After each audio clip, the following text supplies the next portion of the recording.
গতকাল আমাদের সংস্কার কমিশন, ঐক্যমত্য কমিশন, তারা তাদের রেকমেন্ডেশন তারা দিয়ে দিয়েছেন প্রধান উপদেষ্টার কাছে।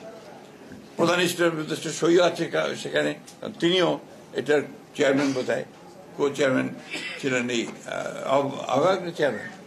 চেয়ারম্যান।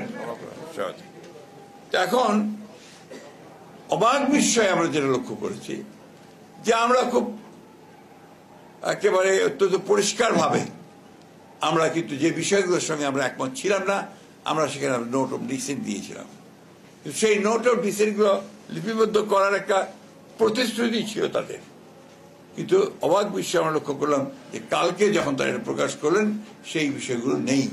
নোট অফ ডিসেন্ট গুলো পুরোপুরি উপেক্ষা করা হয়েছে, ইগনোর করা হয়েছে। এটা তো ঐক্যমত্য হতে পারে না। তার ঐক্যমত্য কমিশনটা করা হয়েছিল কেন?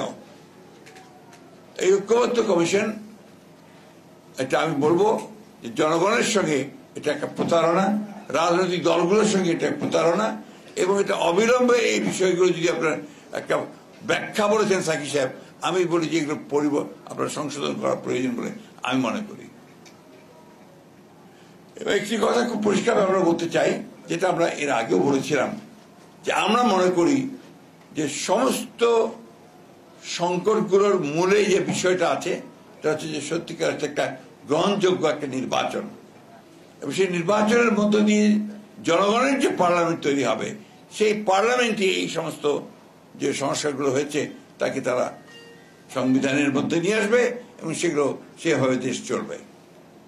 আমরা সেই কারণে কিন্তু এই 5ই আগস্ট বিপ্লবের পরেই আমরা নির্বাচনের কথা বলেছিলাম।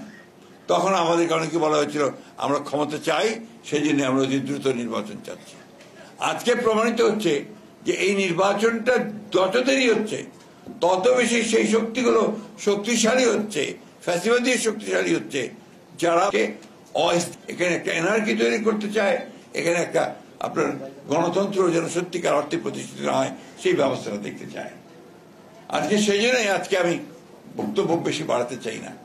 আমি অন্তর্বর্তীকালীন সরকারের প্রধান উপদেষ্টার দৃষ্টি আকর্ষণ করে বলতে চাই, আপনি কিন্তু আপনি জনগণের সামনে কিন্তু প্রতিশ্রুতিবদ্ধ, ওয়াদাবদ্ধ যে আপনি এখানে সত্যিকার অর্থেই যেটুকু সংস্কার দরকার সেই সংস্কারগুলো করে আপনি একটা জনগণের যে কাছে গ্রহণযোগ্য একটা নির্বাচন দেবেন, সেই নির্বাচনের মধ্যে দিয়ে পার্লামেন্টে আসবে, সেই পার্লামেন্ট এই দেশের সংকটগুলোর সমাধান করবে।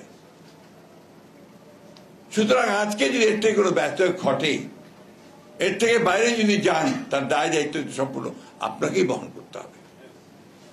এই কথাটা আমি খুব পরিষ্কার করে বলতে চাই। সেই জন্যই আমি আশা করব যে তারা তাদের এই উপলব্ধি আসবে এবং অতি দ্রুত এই সংস্কার কমিশনে সকল দলগুলোর মধ্যে যেগুলো আমাদের একমত হয়েছি এবং যেগুলোতে দ্বিমত পোষণ করেছি সবকিছুকে নিয়ে একটা নির্বাচন আপনি অবিলম্বে দেবেন, যে নির্বাচনের মধ্য দিয়ে আমরা একটা জনগণের একটা পার্লামেন্ট তৈরি করতে পারবো, একটা জনগণের শাসন আমরা দেশে নিয়ে আসতে পারবো।